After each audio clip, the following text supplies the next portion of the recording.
নমস্কার বন্ধুরা, কেমন আছো সকলে? আশা করি সকলে অনেক অনেক ভালো আছো। আমি সুস্মিতা চলে এসেছি আজ আবারও একটা নতুন ভিডিও নিয়ে। তো আজকের ভিডিওতে তোমাদেরকে দেখাবো বাড়িতে কিভাবে পারফেক্ট ভাবে মিষ্টি দই বানানো যায়।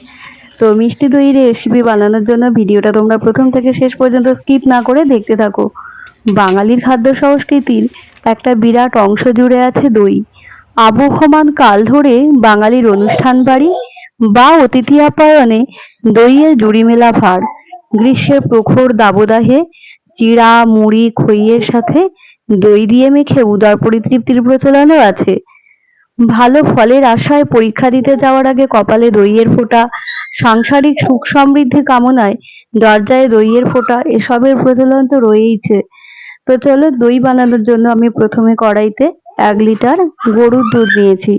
তো দুধটাকে খুব ভালোভাবে নেড়ে জাল দিতে হবে, যাতে দুধের মধ্যে সর না পড়ে যায়, কারণ সর পড়লে কিন্তু দইটা ভালো হবে না।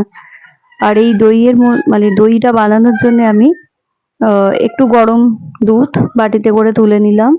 সেই গরম দুধের মধ্যে আমি 4 চামচ আমুল দুধ, গুঁড়ো আমুল দুধ মিশিয়ে নেব।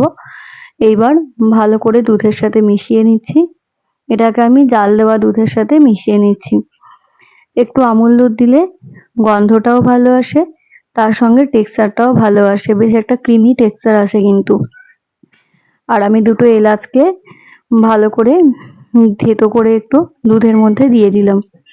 এরপরে আমি দুধটাকে রেখে দিলাম, আর কড়াইতে আমি ক্যারামেল বানিয়ে নিচ্ছি, যাতে করে দইয়ের কালারটা ভালো আসে।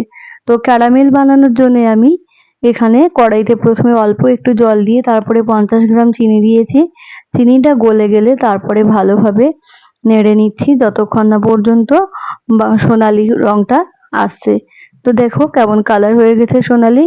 এরপরে আমি অল্প 1 বাটি গরম দুধ প্রথমে দিয়ে সেই দুধের সাথে ক্যারামেলটাকে কিন্তু ভালোভাবে মিশিয়ে নিচ্ছি। এরপরে আমি সমস্ত দুধটা দিয়ে সমস্ত দুধের মধ্যে ক্যারামেলটাকে মিশিয়ে দেব। আর মিষ্টিটাও আমি এই পর্যায়ে যোগ করব। আমি এখানে 1 লিটার দুধের জন্য আমি একটু মিষ্টি কমই দিয়েছি। আমি ক্যারামেলে যেহেতু 50 গ্রাম চিনি দিয়েছি, তো এখানে আমি 100 গ্রাম চিনি অ্যাড করলাম।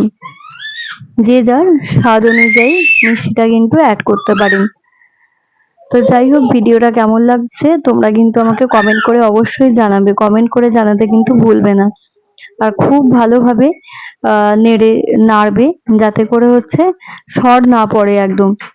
আর দেখো আমি এখানে 5 চামচ দই নিয়ে নিয়েছি। দমফলটা নিয়ে সেটাকে ভালোভাবে খুব ভালোভাবে নেড়ে নিয়েছি, মানে যাতে কোনো মধ্যে কোনো লাম্পস না থাকে। আর আজ হচ্ছে আমি মাটির পাত্রে দই বানাবো, সেই জন্য আমি একটা মালসাও নিয়েছি।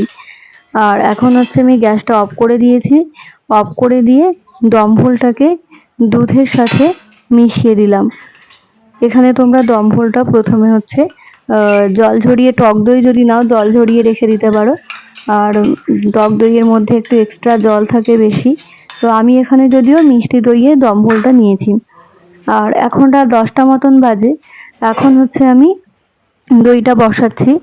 আর সকালবেলাতে উঠে হচ্ছে আমি দইটা জমে যাবে তখন হচ্ছে দেখবো। তো দই জমছে ওরকম মোটামুটি 7 থেকে 8 ঘন্টা সময়ের মধ্যেই পারফেক্ট ভাবে কিন্তু দই জমে যায়। তো দুধটাকে হচ্ছে হালকা ঠান্ডা করে নিতে হবে, খুব সামান্য অল্প উষ্ণ গরম থাকবে, খুব বেশি গরম থাকবে না। আর এখন হচ্ছে দুধটাকে আমি মালসার মধ্যে ঢেলে দিয়েছি, আর একটা ফয়েল পেপার দিয়ে খুব ভালোভাবে ওর মুখটা সিল করে নিয়েছি। এবার হচ্ছে আমি একটা ডেকচি নিয়ে এসেছি, সেই ডেকচির মধ্যে একটা তোয়ালে দেবো, দিয়ে তার উপরে মালসাটাকে রাখবো, রেখে তার উপরে আর একটা তোয়ালে দিয়ে ঢেকে দেবো, কারণ দইটা জমার জন্য একটু গরম দরকার। তো সেই জন্য হচ্ছে তোমরা অনেকে হচ্ছে মানে বস্তার উপরেও তুমি দিয়ে বসাতে পারো, তাতেও কিন্তু দইটা জমবে। এরকম কোনো ব্যাপার নয় যে তোয়ালে দিয়েই বসাতে হবে। আর সকালে উঠে দইটা যখন দেখবো যে জমে গেছে, তারপরে হচ্ছে দইয়ের মালসাটাকে ফ্রিজের নর্মাল যে জায়গাটা আছে ওই নর্মাল চেম্বারের মধ্যেই রেখে দেবো।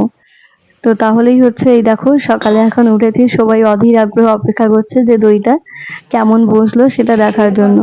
ও সরি, আমি দইয়ের মধ্যে একটু কেশরও দিয়েছিলাম, মানে দুধটা যখন দিই ওরে কয়েকটা কেশরও দিয়েছিলাম।